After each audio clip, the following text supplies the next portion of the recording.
चुनावी तारीखों का ऐलान हो चुका है। मुद्दे दोनों तरफ से सुलग रहे हैं, चाहे प्रधानमंत्री नरेंद्र मोदी का परिवार कैंपेन, क्या कुछ काम हुआ है, विकसित भारत 2047 का संकल्प, विकासोत्सव कर रहे हैं अलग अलग जगहों पर शिलान्यास और उसी के साथ साथ उद्घाटन करके। तो दूसरी तरफ विपक्ष जो है वो लगातार इलेक्टोरल बॉन्ड के मुद्दे पर, तमाम ऐसे मुद्दे, बेरोजगारी से लेकर हर मुद्दे पर सरकार को घेर रहा है। ये तमाम मुद्दे आपने देखे, चुनावी तारीखों का ऐलान हो रहा है, लेकिन इन सब के बीच आइए बहस की करते हैं शुरुआत। गौरव भाटिया जी, राष्ट्रीय प्रवक्ता भारतीय जनता पार्टी के हमारे साथ चर्चा में शामिल हो रहे हैं। आलोक शर्मा जी, राष्ट्रीय प्रवक्ता कांग्रेस पार्टी के हमारे साथ जुड़ रहे हैं। सुनील सिंह यादव जी, प्रवक्ता समाजवादी पार्टी के। अरविंद वाजपेयी जी, रामविलास गुट यानी चिराग पासवान की तरफ से एलजेपी का मोर्चा संभालने आए हैं। और इसी के साथ आनंद दुबे जी हमारे साथ जुड़ गए हैं, शिवसेना उद्धव ठाकरे गुट के प्रवक्ता, जो इस चर्चा में शामिल होंगे। चुनावी तारीखों का ऐलान होने वाला है गौरव भाटिया जी, और सब यही पूछेंगे कि कैसी तैयारी है। सवाल यह है कि अब की बार 400 पार और बीजेपी 370, क्या यह लक्ष्य मुमकिन लग रहा है? शुरुआती कमेंट छोटा छोटा सब लोग दे दीजिए, फिर आगे बहस करेंगे। गौरव जी। अंजना जी, आपने मुझसे कहा कि कैसी तैयारी है। अंजना जी, ऐसी तैयारी है हमारी भी और जनता की भी कि नरेंद्र मोदी जी पुनः प्रधानमंत्री बनेंगे, 400 का आंकड़ा पार होगा और अप्रत्याशित जीत होगी। जितनी सीटें भाजपा ने कभी नहीं पाई, उससे ज्यादा सीटें भारतीय जनता पार्टी और एनडीए पाएगा। और इसकी प्रमुख वजह क्या है?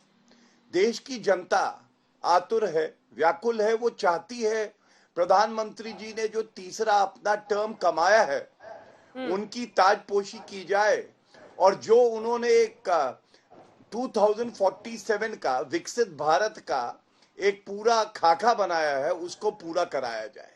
और ये बिल्कुल स्पष्ट हो गया है, चाहे वो ओपिनियन पोल हो, चाहे आप जनता से बात करिए, चाहे वो कोई व्यक्ति हो, कि नरेंद्र मोदी जी वापस आएंगे। बात ये नहीं हो रही कि कौन आएगा, बात ये हो रही है कि भाजपा की सीटें कितनी आएंगी, एनडीए की सीटें कितनी आएंगी। और मैं एक बात और कह दूं, 10 साल ईमानदारी की सरकार, किसी में हिम्मत नहीं है कि एक आरोप लगा सके नरेंद्र मोदी जी पे। और इससे पहले जो अवगुण थे पिछली यूपीए की सरकार के, वो क्या थे? भ्रष्टाचार, उसके साथ परिवारवाद और पॉलिसी पैरालिसिस, नीतिगत फैसले नहीं ले पाते थे। अब तो सीएए हो, आर्टिकल 370 हो, चाहे वो वन नेशन वन पोल हो, बड़े बड़े फैसले लिए जा रहे हैं, त्वरित गति से लिए जा रहे हैं और सबको साथ में लेके मंथन करके संवाद करके लिए जा रहे हैं। और इसीलिए जनता चाहती है पुनः एनडीए की सरकार बने, नरेंद्र मोदी जी प्रधानमंत्री बने। ठीक है आलोक जी, अब आप मोर्चा संभालिए। 370 बीजेपी, 400 पार एनडीए, वो नारा दे रहे हैं, आपका क्या नारा है? और साथ ही क्या सीए के मुद्दे पर, क्या इलेक्टोरल बॉन्ड्स के मुद्दे पर आपको लगता है कि आप घेर पाएंगे एनडीए को या फिर बीजेपी को? देखिए, सीए का कोई मुद्दा नहीं है, केवल मुद्दा क्रिएट किया गया है और बीजेपी शायद सीए के खिलाफ थी, इसलिए 4 साल तक उसको लटका कर रखा। जैसे ही इलेक्टोरल बॉन्ड्स का मामला सामने आया, सीए भी आ गया, इलेक्शन कमीशन ने भी सब कुछ अनाउंस करना शुरू कर दिया। किस तरह से तमाम चीजों का ध्यान भटकाया जाए और 10 साल से जो झूठ और लूट की सरकार चल रही है उसको कैसे बचाया जाए, तमाम संस्थान उस काम पर लग गए हैं। आज जिस तरह से 2 दिन से खबरें आ रही हैं और सुप्रीम कोर्ट जिस तरह से लताड़ लगा रहा है, आज ही सुबह एसबीआई ने रिप्रेजेंट तक नहीं किया सुप्रीम कोर्ट को और सरकार के वकील केवल एसबीआई को बचाने के लिए पहुंच गए। इससे सीधा सीधा पता चलता है कि इलेक्टोरल बॉन्ड्स लाखों करोड़ का घोटाला है कि आप पैसा दो बीजेपी को और काम ले लो। आपको पूरा बताता हूं कि ये इतना बड़ा घोटाला है अंजना जी कि पूरा का पूरा चुनाव और पूरी देश की जनता आज चिंतित है। आज सीधा हो रहा है कि यही मोदी सरकार की गारंटी है कि जहां जहां तक नजर जाएगी वहां वहां तक आपको लूटपाट मिलेगी, वहां वहां तक आपको भ्रष्टाचार मिलेगा। नोटबंदी से भी बड़ा घोटाला नजर आ रहा है, पेगासस राफेल से भी बड़ा घोटाला है और पीएम केयर्स फंड का भी अगर आंकड़ा सामने आ जाए तो एक दिन भी ये सरकार नहीं चल पाएगी। 30 कंपनियां ऐसी हैं जो कल लिस्ट आई है, जिसके अंदर 30 कंपनियों के ऊपर या तो ईडी या सीबीआई की रेड हुई है और उसके बाद फिर हफ्ता वसूली हुई है। ये जिस तरह से एक थानेदार एसएचओ हफ्ता वसूली करता है उस तरह से हुआ। ये जो लिस्ट आई है, हम 3 महीने चाहिए, 4 महीने चाहिए, और उसके बाद एक दिन में लिस्ट दी, और उसमें भी 3500 के करीब बॉन्ड जो है वो छुपा लिए। उसके बाद जो यूनिक आइडेंटिटी नंबर है उसको छुपा लिया। सुप्रीम कोर्ट ने आज फिर लताड़ लगाई है कि हमें पूरी की पूरी डिटेल्स दीजिए। आज पूरी तरह से 3 चीजें सिद्ध हो गई हैं कि यह हफ्ता वसूली सरकार है। पहले ईडी, सीबीआई, इनकम टैक्स के लोगों को भेजती है, फिर भाजपा के अकाउंट में पैसा आता है, और फिर उसके बाद चेन बन जाती है, उसके बाद तमाम काम मिलते हैं। सरकार पूरी तरह से इसमें शामिल है। लूटपाट में, ऑर्गेनाइज्ड लूट में पूरी तरह से सरकार शामिल है। जो सतपाल मलिक जी ने कहा था कि पीएम को करप्शन से कोई परहेज नहीं है, ये खुलासे के बाद ये चीज सिद्ध हो जाती है। जो व्यक्ति कहता था ना खाऊंगा ना खाने दूंगा, आज सिद्ध हो गया कि वो सब कुछ बीजेपी को खिलाएंगे। ये जो एनडीए है, नेशनल डाकू अलायंस, इसका पूरी तरह से एक एक पर्दाफाश हो रहा है। अब मैं 2-3 एग्जाम्पल केवल दे देता हूं। एक फ्यूचर गेमिंग कंपनी है, 409 करोड़ रुपए ईडी जब्त करती है, उनकी प्रॉपर्टी अटैच करती है, और 3 दिन 4 दिन के बाद उनका पैसा जाना शुरू हो जाता है, और वो प्रॉपर्टी भी हट जाती है वहां से, और पूरी तरह से उनको काम मिलना शुरू हो जाता है। एक कंपनी सीरम, इन लोगों ने तो कोरोना में भी नहीं छोड़ा। सीरम जो कंपनी थी, जो वैक्सीन बना रही थी, उससे भी पैसे ले लिए, और उसको पूरे इंडिविजुअल जो सिंगल राइट्स थे उसको दे दिए। आपको याद होगा कि मोदी जी वहां सीरम गए थे और तमाम सवाल उठे थे। वो एक अलग बात है कि आज मीडिया उन चीजों को शायद याद न कर पाए, लेकिन हमने उस समय पर भी याद किया था कि हैदराबाद से कितने चार्टर्ड फ्लाइट्स वेस्ट बंगाल गए हैं। मैंने आज तक पर ही कहा था, आपको जो पैसे मिले आपको किसने किसने दिए? अंजना जी, सरकार उनकी है, जो जांच करना चाहे वो जांच करे। 10 साल हो गए, 10 साल में एक एफआईआर जो मोदी सरकार ने की हो और उसमें एक व्यक्ति कन्विक्ट हो गया हो, केवल आप आरोप लगाकर चले जाएंगे। एक अंतिम बात कहना चाहूंगा, इसमें एक नवयुगा कंपनी है कि अभी 41 मजदूर फंसे थे, और तमाम लोगों ने उस कंपनी के नाम को बचाने का प्रयास किया था। उस कंपनी से पैसे लिए हैं इन्होंने। कोरोना में यशोदा हॉस्पिटल यहीं नोएडा में था, उसने जिस तरह से उससे भी पैसे ले लिए। और तो और इन्होंने पाकिस्तान की कंपनियों को भी नहीं छोड़ा। पाकिस्तान की कंपनियों से भी जो लोग पुलवामा का हिसाब नहीं दे पाए, आज वो पूरी तरह से एक्सपोज हो गए। तमाम लोगों को पैसे लिए, काम दिया, पैसे लिए, काम दिया, पैसे लिए, काम दिया, पैसे लिए, बंदरगाह दी, पैसे लिए, खदान दी। ये पूरा एक हर तरह से ऑर्गेनाइज्ड लूट का एग्जाम्पल सामने है। ये एक पूरा सिंडिकेट है, ये पूरा एक रैकेट है कि किस तरह से सरकार जो है उसके अंदर शामिल है। और जो हम आरोप लगाते थे, चाहे वो राफेल हो, चाहे नोटबंदी हो, चाहे पेगासस हो, वो इनकी एक की जांच करा लीजिए, ये सरकार एक दिन भी नहीं चल पाएगी। पीएम केयर्स फंड में चाइना से कितना पैसा आया है, पूरी तरह से उसकी जांच होनी चाहिए। अंजना जी, ये खत्म होगा, ये मोनोलॉग है। गौरव जी जवाब दीजिए, गौरव जी जवाब दीजिए, और साथ ही बताइए जनता का पहला सवाल कांग्रेस पार्टी से। एक सेकंड गौरव जी, इसी के साथ अगर आप लोग कॉन्फिडेंट थे तो ये चुनाव के पहले जो पेट्रोल डीजल की कीमत घटती है उसकी वजह भी समझाइएगा साथ साथ में। चाहे वो 5 राज्यों के चुनाव थे, 200 रुपए आपने एलपीजी सिलेंडर का घटा दिया, फिर अब 100 रुपए घटे, फिर पेट्रोल डीजल के दाम बीती शाम घटा दिए गए, तो क्यों? चुनावी स्टंट नहीं है? ठीक, देखिए, पहले जिस पे बात हो रही है उस बिंदु पे बात करते हैं। आज जनता का पहला सवाल यह है कि कांग्रेस कह रही है कि ये यंत्र हैं घोटाला करने के, इसलिए इलेक्टरल बॉन्ड से जो रुपया आया है वो घोटाला।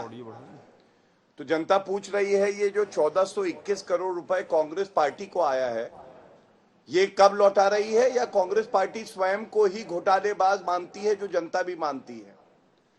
दूसरी बात, ये जो सत्तारूढ़ घमंडिया अलायंस की पार्टियां हैं, टीएमसी, 1609 करोड़ रुपए उनको भी आया है, तो वो क्यों घोटाला कर रही थी? क्या बड़े घोटालेबाज कांग्रेस पार्टी ने छोटे घोटालेबाज को भी सिखा दिया और वो अपने गुरु से आगे निकल गया शिष्य? इसी तरह से डीएमके 640 करोड़ रुपए, उन्होंने भी घोटाला कर दिया अंजना जी।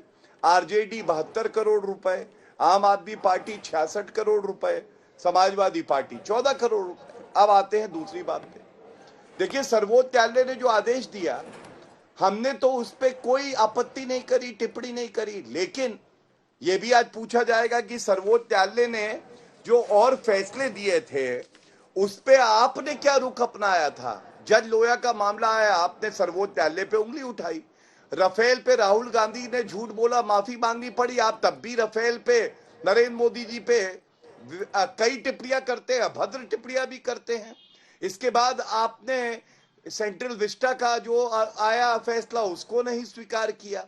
तो सर्वोच्च न्यायालय के कुछ फैसले आपको अच्छे लगते हैं, कुछ बुरे लगते हैं।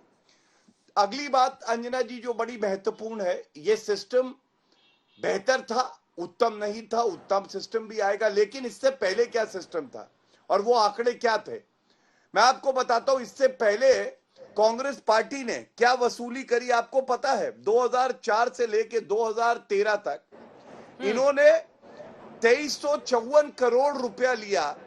जो भारतीय जनता पार्टी जिसको 1150 करोड़ मिला था, ये डोनेशन कूपन अननोन सोर्सेस से लिया। अननोन सोर्सेस मतलब अगर आप जानना चाहें कि किस व्यक्ति ने डोनेशन दिया है, तो ये इतनी बड़ी घोटालेबाज पार्टी है। 20,000 से कम का डोनेशन दिखा के और कहती थी अननोन सोर्स से है। और ये 2802 करोड़ रुपए पाए थे, हम 1711। तो जब ये 70 ऊर्ध थे तब इनको ज्यादा डोनेशन आता था, लेकिन इनका अननोन सोर्स से आता था। आज कम से कम ये तो मानेंगे कि आप ट्रैक डाउन कर सकते हैं कि किस व्यक्ति, किस कंपनी, किस एजेंसी ने दिया है। तीसरी बात, आपको मालूम है एक और बात सामने आ रही है सोशल मीडिया पर। पाकिस्तान की एक कंपनी है हब पावर कंपनी। पुलवामा के 2 महीने बाद कांग्रेस पार्टी को 18 अप्रैल 2019 को 1 करोड़ रुपया करीब आता है डोनेशन, और 1 करोड़ रुपया ही हब पावर कंपनी देती है 18 अप्रैल 2019 को। यह क्या दर्शाता है? अरे चीन से तो रिश्वतखोरी करी थी, रिश्वत लेती थी, आज तक आपने सार्वजनिक नहीं किया। पाकिस्तान से भी रिश्वत ले डाली। अरे किसको किसको मिला रखा है मोदी जी को हटाने के लिए। और गजब की बात यह है कि वो हटते नहीं है, क्योंकि जनता का आशीर्वाद उन पे है। अब मैं एक बात और बताना चाहूंगा। देखिए, जब ये कहते हैं कि लोकतंत्र कमजोर हुआ है, अंजना जी आपको मैं बताता हूं किस तरह से तथ्यों के आधार पे। ऐसी कोई भारत में संवैधानिक या विधिक संस्था नहीं रही जिसको इन्होंने चीर फाड़ करके खत्म ना किया हो अपने राजनीतिक उद्देश्य की पूर्ति करने के लिए। जैसे सीवीसी, आपको मालूम है सर्वोच्च न्यायालय ने 3 मार्च 2011 को सीवीसी नियुक्त किया, इन्होंने केवी थॉमस को हटा दिया क्योंकि नियुक्ति गलत पाई गई। Election commission of India, election commissioner और चीफ इलेक्शन कमिश्नर थे एमएस गिल, उनको राज्यसभा लेके गए और उसके बाद स्पोर्ट्स मिनिस्टर बनाया। और नवीन चावला, देखिए जो मैं आपको दिखाने जा रहा हूं, इंडिया टुडे की रिपोर्ट है, सीईसी का अपॉइंटमेंट इन्होंने सोनिया गांधी ने करा। दिखाइए जूम करके। सोनिया गांधी अकेले चीफ इलेक्शन कमिश्नर बना देती थी और ये यहां पे आके हमें ज्ञान दे रहे हैं। देखिए क्या कह रहा है इंडिया टुडे की खबर, Sonia Gandhi appoints Naveen Chawla as election commissioner. और ये तब है जब वहां तत्कालीन chief election commissioner N Gopalaswami ने आपत्ति दर्ज करी कि इस व्यक्ति को नहीं बनाना चाहिए। अब आप मुझे बताइए, इलेक्टरल बॉन्ड में भी सिस्टम बेहतर हुआ चाहे उत्तम ना हो, और आज जो चीफ इलेक्शन कमिश्नर हो या इलेक्शन कमिश्नर हो, उनकी नियुक्ति 3 लोग का कोलिजियम करता है। इनके समय में तो सोनिया गांधी अकेले कर रही थी और ये यहाँ पे आके हमें ज्ञान देते हैं। और मैं 1-2 बातें और बताऊं। आरबीआई के 2 गवर्नर हैं जिन्होंने राजनीतिक दबाव कांग्रेस ने इतना डाला कि रिजाइन कर दिया 1957 और 75 में। सीबीआई को पिंजरे का तोता बना दिया था, ये सर्वोच्च न्यायालय ने कहा। और सबसे बड़ी बात है, जो मुख्य न्यायाधीश होते हैं भारत के, अंजना जी, भारत के आजाद इतिहास में केवल 2 बार ऐसा हुआ है कि जूनियर सुप्रीम कोर्ट जज को मुख्य न्यायाधीश बनाया हो, और दोनों बार ये कांग्रेस की सरकारों में हुआ है। अब आप मुझे बताइए कौन सी संवैधानिक संस्था इन्होंने छोड़ी थी? और ये सारे उदाहरण ये दिखाते हैं, आज ये बौखलाए हैं, छाती इसलिए पीट रहे हैं क्योंकि जनता इनको ठुकरा चुकी है।